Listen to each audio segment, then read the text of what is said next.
The Dominate or late Roman Empire was the despotic, later phase of government, following the earlier period known as the Principate. In the ancient Roman Empire, it may be considered to begin with the beginning of the reign of Diocletian in 284 after the 3rd century crisis of 235 to 284, and to end with the collapse of the Western Empire in AD 476, or with the reign of Justinian I or of Heraclius. In the eastern half of the empire, and especially from the time of Justinian I, the system of the Dominate evolved into autocratic absolutism. The term is derived from the Latin dominus, which translates in English to lord or master. This form of address, already used by slaves to address their masters, was used for emperors from the Julio-Claudian dynasty on. But inconsistently, Tiberius in particular is said to have reviled it as sycophancy.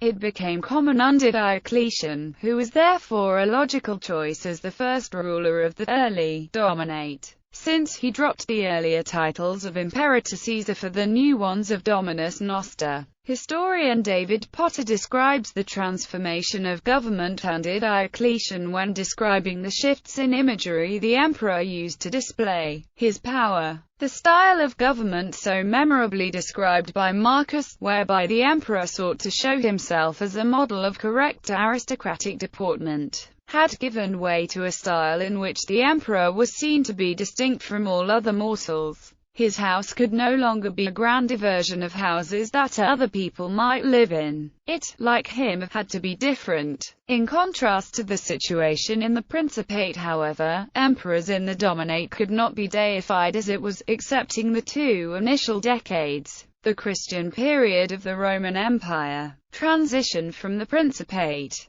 During the Principate, the constitution of the Roman Republic was never formally abolished. It was amended in such a way as to maintain a facade of republican government. Generally speaking, emperors of the Principate emulated Augustus in his fiction of a republican government, concentrating various civil and military offices upon one individual while nevertheless hiding autocratic connotations behind institutions of the old republic, such as the preservation of the Senate and the annual paired consulship.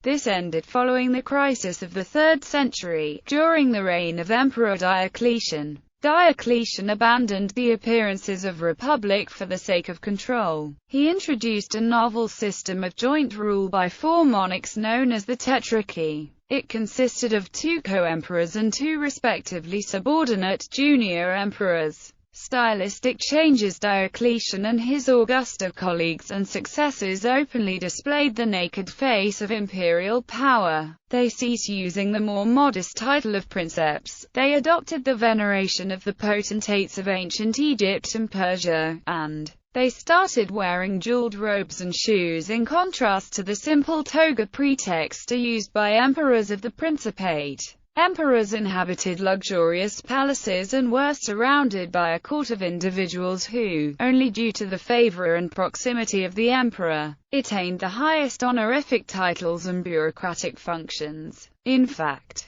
many officers associated with the Palatine life and that suggested intimate relationship with royalty eventually developed connotations of power, such as the offices of chamberlain and constable. The titles of senator and consul, after the loss of every residue of political power they had had in the Principate, became mere honorifics in the later empire. The adoption of Dominus as a formal title reflected the divine status that has come to be a prerogative of the imperial position. Originally an exceptional honor awarded by the Senate to an emperor posthumously, the elevation had devolved to an expected convention for still living Caesars. To dissuade the rebellions and usurpations of the crisis of the 3rd century, the emperor sought the kind of divine legitimacy invoked by Eastern monarchies. Emperors imported rituals such as kneeling before the emperor, and kissing of the hem of the imperial robe.